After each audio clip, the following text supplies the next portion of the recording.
Reka nongere mbashimire kandi mbahe ikaze mwe mudukurikira mu makuru n'ibiganiro tubagezaho gatanu kuri gatanu. Twizere ko aho muri hirya no hino hatandukanye mumeze neza. Reka mbahe ikaze mu makuru yacu tugiye guhera muri Repubulika Iharanira Demokarasi ya Kongo.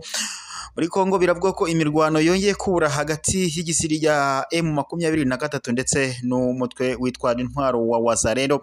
Imirwano idasanzwe rero yaje kubera mu gace ka Gahira, aho bivuga ko umutwe wa M23 waje gushaka kujya kugaba igitero kuri uyu mutwe wa Wazalendo muri aka gace ka Gahira, ngo maze biza kurangira umutwe wa M23 uhuye n'ibizazane bikomeye, ndetse bimwe bavuga ngo yaba yahuye n'imbwa yahokana nk'uko mu Kinyarwanda bakunze kubivuga. Mu yandi makuru kandi turaza kubabwira ko muri Repubulika Iharanira Demokarasi ya Kongo hazindukiye imyigaragambyo, aho abarimu bazindukiye mu muhanda mu myigaragambyo. Reka mbahe ikaze mu makuru yacu rero tugiye guhera n'ubundi kuyavugwa ku mirwano irimo irahuza M23 ndetse n'umutwe witwaje intwaro wa Wazalendo mu gace karaberamo iyi mirwano, akaba ari muri Gahira nkuko amakuru dukura muri Kongo akomeje kugenda abitangaza. M23 rero biravuga ko yaba yabashije guhangana n'umutwe wa Wazalendo, ariko ngo Wazalendo iza kuyicanaho umuriro, ndetse binavuga ko M23 ubu ngubu yaba yirutse cyane rwose igahunga. Bivuga ko kuri ubu yaba yaje guhungira mu gace k'ishyamba ngo rya Shabani, nkuko amakuru dukura muri Kongo akomeje kugenda abitangaza. M23 n'ubundi si ibi byonyine, kuko no mu masaha yashize bivuga ko yaje gusakiranya n'igisirikare cya leta ya Kongo FARDC, ndetse mu bice bitandukanye ngo M23 ikaba yaje gukubitwa inshuro, ndetse ngo irirukanka nk'uko amakuru dukura muri Kongo akomeza kubivuga. Abakurikirana hafi rero iby'urugamba rubera muri Kongo bari kwibaza bati, ese noneho Sultani Makenga waruyoboye uru rugamba byamugendekeye bite, ararugenza ate ko M23 ikwiriye imishwaro? Urugamba rero rwakomeje muri ibi bice, aho M23 yashatse kujya gukura uyu mutwe wa Wazalendo muri kano gace aho igenzura nyine, ariko biza kurangira M23 ihatakarije abasirikare batari bake. Bikavuga ko rero ngo abo basirikare cyangwa se ingabo za M23 cyangwa se abarwanyi ba M23 kuri ubu ngo baje guhungira mu ishyamba ry'uwo bita Nchabani.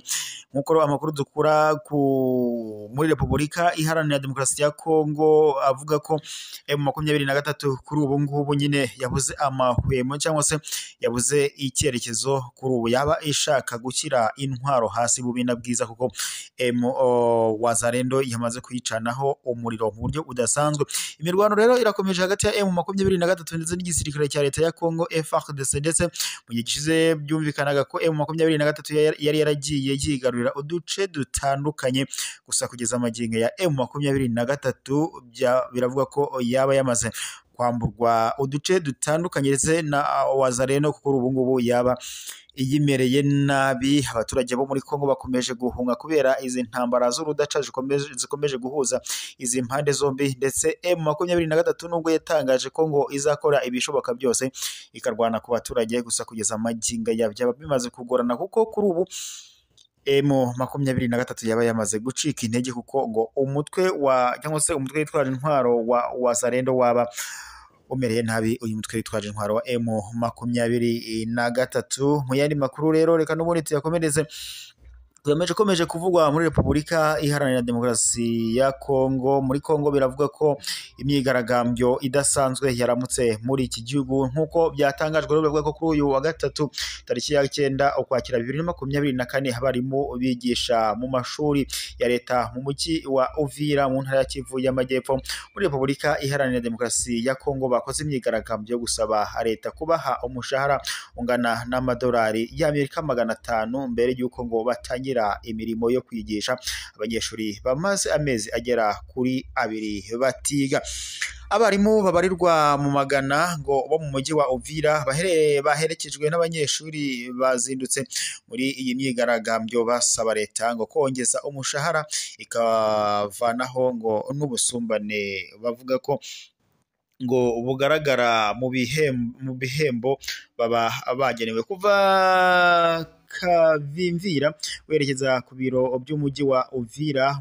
Umuhanda wari wuzuye abanyeshuri, bamwe muri bo bambaye imyambaro y'umukara, abandi bambaye amasaha y'umukara, nk'uko mu mutwe nyine bikavuga ko bari bambaye amasashe y'umukara mu mutwe, bafite ibyapa bagendaga baririmba bavuza ndetse n'amafirimbi. Jean Pierre Irenge, umuyobozi wa sendika y'abarimu mu karere k'uburengerazuba bwa Kivu y'Amajyepfo, avuga ko bakoze iyi myigaragambyo mu rwego rwo gusaba leta ko ishyira abarimu mu buzima bwiza, burimo kubaha imishahara myiza. Nk'uko rero amakuru dukura muri kumwe akomeza kubivuga, ngo uyu umuyobozi yavuze ko umushahara wa mwarimu ari muke cyane ndetse ngo ntushobora kumurangiriza ukwezi. Avuga ko rero ngo abarimu basaba ko babaha amadolari 500 angana n'amafaranga yo muri Kongo miliyoni 1.5 mbese miliyoni n'igice nk'umwarimu uhembwa make. Yavuze ko nibabaha amadolari 500 ngo bazakora ibishoboka byose kugira ngo abanyeshuri bongere bige neza. Mwenge Kitungano Apolline ni umwarimukazi wigisha ku ishuri ribanza rya Ecole Primaire Katonyela, asanga ngo umushahara ungana n'amafaranga yo muri Kongo 242 cyangwa amadolari y'Amerika 80 ku kwezi leta ngo ibaha ari muke cyane, ngo bitewe n'uburyo ubuzima buhenze muri iki gihugu cya Repubulika Iharanira Demokarasi ya Kongo. Kizehe Jonathan n'umuyobozi w'ishuri ribanza rya Kagogo, nawe ashimangira ko ngo imibereho yabo atari myiza bitewe n'umushahara muke. Avuga ko leta ibahemba kuko nta n'ubwishingizi ngo bafite bwo kwivuza.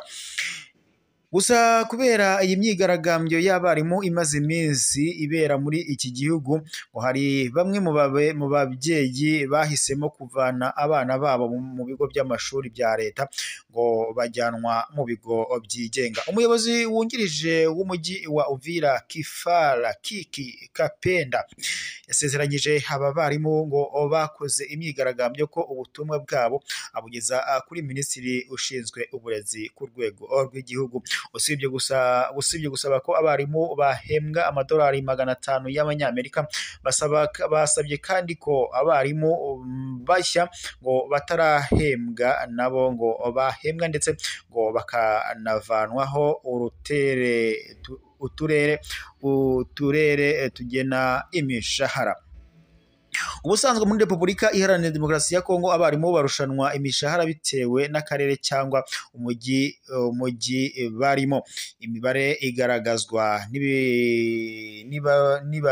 n'ibarurisha mibare rya leta yerekana ko abakorera umujyi wa Kinshasa ngo bahembwa arenga gato amafaranga yo muri Kongo 400 angana n'amadolari 137 yo muri y'amanyamerika, mu gihe ngo abo mu mujyi urimo za Bukavu ndetse na za Goma ngo bahembwa amafaranga angana na 327 nk'uko angana n'amadolari 117, naho abo muri za teritwari za Uvira bagahembwa 247 ingana n'amadolari 85 yo muri Amerika.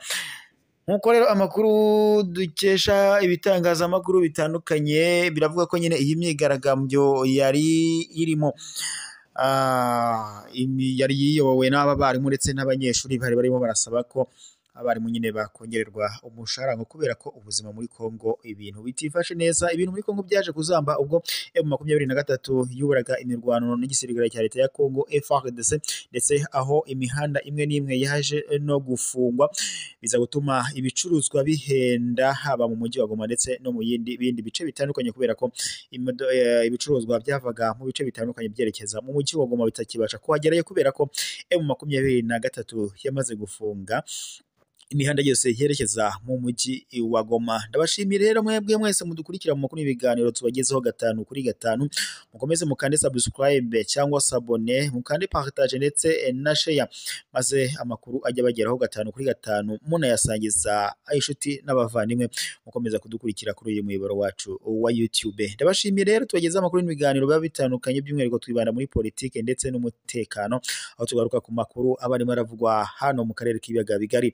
Reka mbashimire, nimukomeze kugira ibihe byiza. Amakuru yacu yo turakomeza tuyabagezaho uko agenda atugeraho. Nimukomeze kugira impagarike n'ubugingo, amakuru yacu yo nakagaruka.